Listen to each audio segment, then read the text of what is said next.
Okay, so I have already shown you my illustration of the triangle angle sum theorem, or triangle sum theorem, and now I want to show you an illustration of the exterior angle theorem.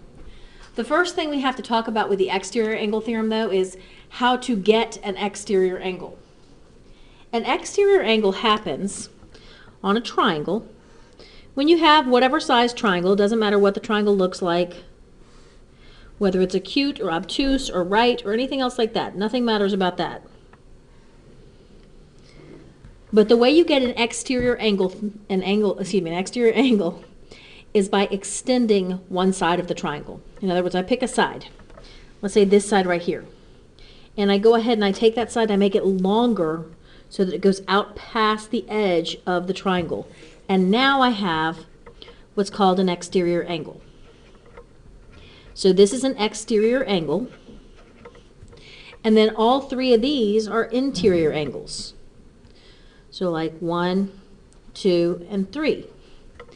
The exterior angle theorem says that the two angles not right up next to the exterior angle, the two interior angles over here, add up to the exterior angle. They actually have special names. These are called the remote interior angles. This one and this one would be the remote interior angles. Remember that you use a remote control when you're not right next to the TV. You use it from across the room. So remote means away from. So these are the remote interior angles. They're away from the exterior angle. And this is called the adjacent interior angle because it's right next to. And adjacent means right next to. So again, the ones we're talking about is we're saying that the two remote interior angles have to add up to the exterior angle. So I'm going to see if I can use the same technique that we use to prove the triangle sum theorem to prove that this is true. And this is not a formal mathematical proof. This is not a two-column proof or anything. This is just an illustration. So I'm going to kind of cut this up a little bit. I don't even know how much I want to cut it up.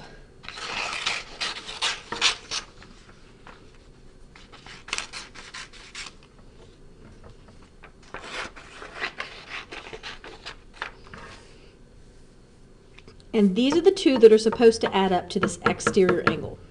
So what I'm going to do is kind of like I did before. Let's see. I'm going to go ahead and I'm going to cut out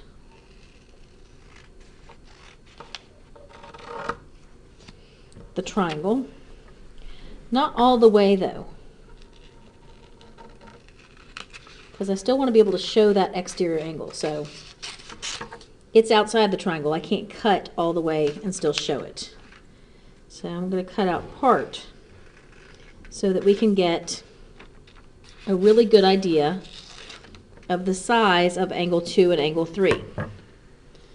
Okay, so now what I'm going to do is I'm going to tear, and I probably should cut, I'm going to tear angle 2 off from the rest of the picture, and I'm going to tear angle 3 off from the rest of the picture. And I don't really want that little edge sticking out there. I just want angle 3 to be just the size of angle 3 and no bigger. Okay, and what I'm trying to show is that angles 2 and 3 should be the same as this exterior angle. So let me put 2 here and 3 here. And that's it. I have shown that my two remote interior angles, which are angles 2 and 3 here, add up to the exterior angle. Okay. Notice also another thing that's kind of cool is that the exterior angle and the adjacent interior angle, those two form a straight line. Those two make a linear pair. In other words, all of this has to be 180, the adjacent interior plus the exterior. But that's not the exterior angle theorem. The exterior angle theorem just says that my two, let's see where they came from here. The two angles not right next to the exterior angle, not this one, but these two over here, the two adjacent, the two remote interior angles add up to the exterior angle. And that's my exterior angle theorem.